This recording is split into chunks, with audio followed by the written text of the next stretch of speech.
Welcome to Bright's Market Minutes. I'm Dr. Lisa Sturdivant, Bright MLS Chief Economist. Halfway through the year, and the 2025 housing market still seems a little stuck. What can we expect for the rest of the year? Let's take a look at the data. First, let's look at sales.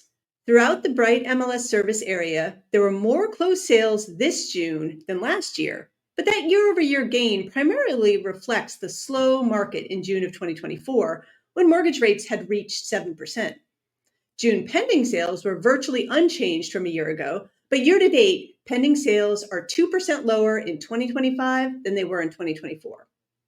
Second, the listing side has also been relatively slow. At the end of June, the number of active listings was 25% higher than a year ago. Inventory is building up, even as the number of fresh listings coming onto the market continues to be constrained.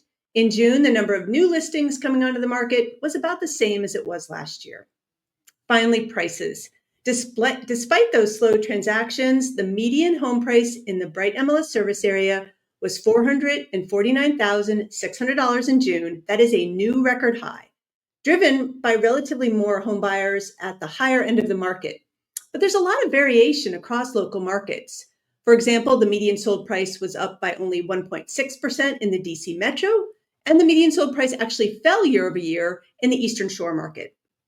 With mortgage rates remaining in the high 6% range, I'm expecting the housing market to continue to be relatively slow throughout the summer and for home price growth to weaken. That's it for this month's Market Minutes.